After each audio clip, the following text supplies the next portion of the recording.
Oke, bismillahirrahmanirrahim. Assalamualaikum warahmatullahi wabarakatuh. Hari ini kita akan mempelajari mengenai distribusi peluang. Di awal pertemuan, sebelum UTS, kita sudah mempelajari mengenai distribusi frekuensi, di mana di dalamnya terdapat tabel yang isi pertama kolomnya adalah interval dari data, kemudian untuk masing-masing data tersebut terdapat nilai frekuensinya. Nah, distribusi peluang sendiri, di sini dia menunjukkan hasil-hasil yang mungkin terjadi dari suatu percobaan atau aktivitas dengan masing-masing probabilitasnya. Contoh, saya ingin mengetahui berapa peluang meraih untung dari menabung di bank. Nah, kalau dari menabung di bank di sini, pasti kita punya nilai untung. Ada juga yang kita punya rugi. Ini keuntungan dan kerugian itu adalah kejadian yang mungkin terjadinya. Kemudian kita lihat berapa besar peluang yang mungkin terjadinya.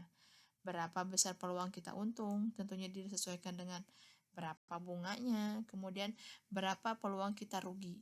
Kita rugi itu karena disesuaikan dengan biasanya kalau kita menabung di bank, tentunya ada banyak potongan untuk administrasi, untuk pajak, dan lain sebagainya. Seperti itu. Oke, contoh yang kedua, misalkan kita ingin mencari berapa peluang untuk kelulusan mahasiswa. Nah, kejadian yang mungkin terjadinya yaitu kalau ada yang lulus dan ada pula yang tidak lulus. Kemudian, untuk berapa besar peluang kejadiannya, kita cari berapa kejadian yang lulus, kemudian dibuat presentasi dan dihitung besar peluangnya, kemudian berapa yang tidak lulus, kemudian kita hitung pula presentasinya, dan kita buatkan peluang tidak lulusnya. Begitu. Untuk contoh lainnya, kita misalkan akan menentukan distribusi peluang dari undian dengan 3 buah mata uang. Nah, kalau kita mengundi mata uang yang pertama, kita akan menghasilkan nilai kalau tidak gambar, ya akan menghasilkan huruf berupa nilai mata uangnya. Untuk mata uang yang kedua pun sama. Kalau tidak gambar, ya huruf yang akan kita hasilkan. Kemungkinan ini berlaku pula kalau dia yang pertamanya adalah yang huruf. Nah, kemungkinan yang kedua kalau tidak gambar juga, ya pasti huruf. Begitupun sama untuk di pengundian yang ketiga. Kalau tidak gambar, ya huruf. Sehingga titik sampel yang kita tentukan adalah untuk hasil pengundian yang pertama adalah GGG dari gambar. Jadi semuanya gambar. Kemudian yang kedua adalah GGH, gambarnya 2, hurufnya 1 yang keluar. Kemudian GHG, gambarnya pun 2, hanya beda peletakannya saja di yang pertama dan yang kedua, dan ada huruf di tengah-tengahnya. Demikian seterusnya hingga kita menemukan contoh sampel yang terakhir, yaitu dia keluar huruf semua. Sini huruf semua.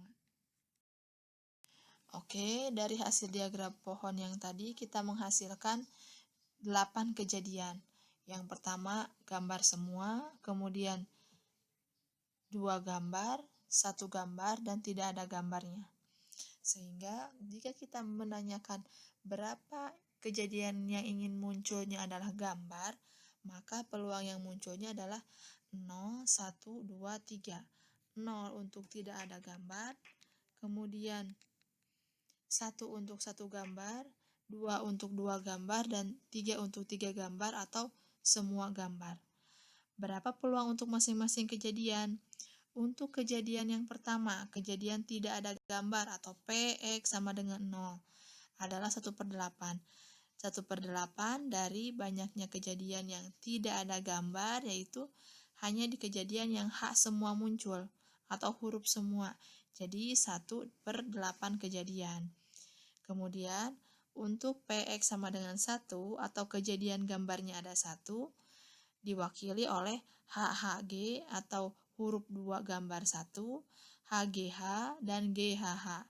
Sehingga ini adalah 3 kejadian dari 8 kejadian keseluruhan. Kemudian untuk PX sama dengan 2 atau kejadian munculnya gambar adalah 2 kali di mana kejadiannya adalah GGH, GHG, dan HGG.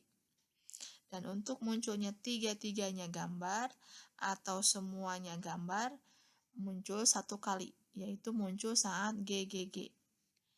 Peluangnya besarnya 1/8, jadi 1/8.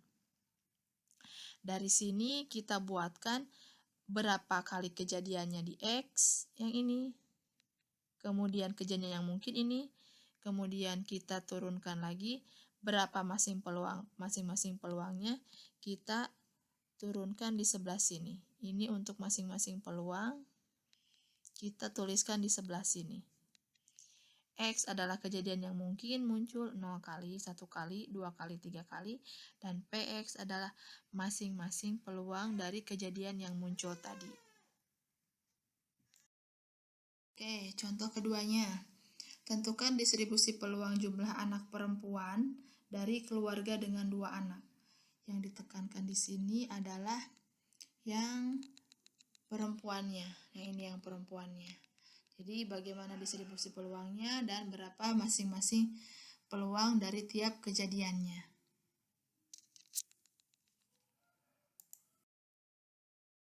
Nah, dari soal yang tadi kita tentukan dulu pemisalannya X. X di sini adalah jumlah anak perempuan dari keluarga dengan 2 anak. Nah, kejadian kalau kita punya 2 anak, maka yang mungkin muncul itu adalah laki-laki. Dia anak pertama, kemudian anak keduanya juga sama laki-laki.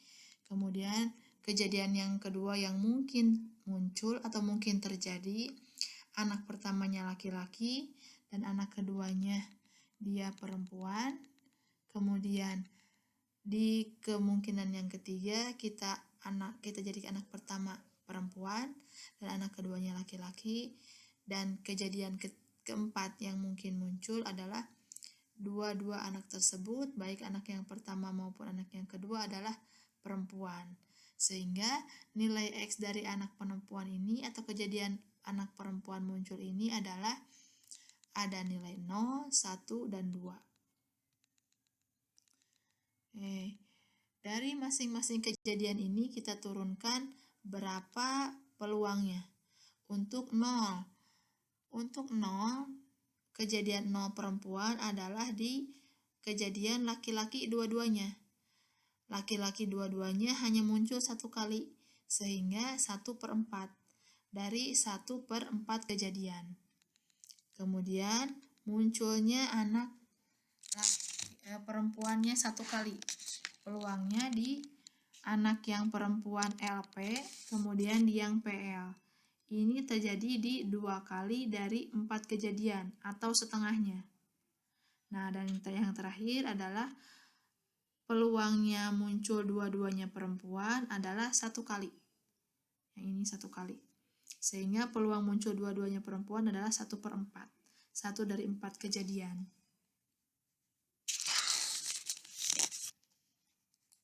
Oke. Nah, tadi sudah diketahui mengenai bagaimana kita menentukan distribusi peluang. Sekarang kita harus tahu dulu sifat dari distribusi peluang tersebut. Kalau kita punya distribusi peluang X dan PX, sifat yang harus kita penuhin yang pertama, PI itu atau peluang kejadian tiap kejadian harus lebih besar dari 0. Jadi setiap nilai peluang di sini harus lebih dari 0. Ini harus lebih dari 0. Ini juga sama harus lebih dari 0. Kemudian untuk yang kedua adalah kalau kita jumlahkan peluangnya harus sama dengan 1. Jadi 1/8 plus 3/8 plus 3/8 plus 1/8 harus sama dengan 1. Ini harus sama dengan 1. Begitupun yang peluang 2 anak yang tadi. Kalau kita jumlahkan 1/4 tambah setengah tambah 1/4 harus sama dengan 1. Harus sama dengan 1. Jadi setiap distribusi peluang, cara mengeceknya yang pertama, peluang dari masing-masing kejadian harus lebih dari 0. Dan yang kedua, peluang kalau dijumlahkan harus sama dengan 1. Selanjutnya kita akan mempelajari ekspektasi matematik. Ekspektasi matematik ini adalah nilai harapan matematis untuk variabel acaknya. Ini dilambangkan dengan lambang X atau ekspektasi dari X, dari variabel X. Misalkan kita punya sebuah variat X dengan nilai kejadiannya X1, X2 sampai dengan Xn. Masing-masing peluang dari kejadian pertama adalah P1, kejadian kedua adalah P2, dan sehingga selanjutnya kejadian ke N adalah Pn. Maka nilai ekspektasi ini dirumuskan sebagai ekspektasi X adalah sigma dari XI dikalikan PI-nya. XI-nya kejadiannya apa dan P-nya peluang dari masing-masing kejadian tersebut. Oke, untuk menentukan ekspektasi, kita ambil contoh tentukan ekspektasi matematik dari kelahiran anak laki-laki dari kelahiran 3 anak. Jadi kalau punya 3 anak, itu kira-kira rata-rata anak laki-laki ada atau muncul itu ada berapa orang dari kelahiran 3 anak. Kita tentukan dulu diagram pohonnya. Yang pertama, kalau dia kelahiran anak pertama, kalau tidak laki-laki ya perempuan. Demikian juga anak kedua, kalau tidak laki-laki yang perempuan, dan begitupun untuk kelahiran anak ketiga. Sehingga dari kelahiran 3 ini muncul titik sampel. Yang pertama semuanya laki-laki, kemudian laki-laki yang di kelahiran pertama dan kedua, kelahiran yang ketiganya adalah perempuan, kemungkinan ketiga adalah anak pertamanya laki-laki, kedua perempuan, dan ketiganya laki-laki. Kemungkinan yang keempatnya anak pertama laki-laki, kedua dan ketiganya adalah perempuan. Kemungkinan kelima, keenam, ketujuh, hingga terakhir, di mana semuanya anaknya adalah yang perempuan. Dari titik sampel yang dibuat di diagram pohon yang tadi, peristiwa yang mungkin munculnya adalah peristiwa A, 3 anak laki-laki, peluangnya sebesar 1/8, karena dia munculnya semua laki-laki.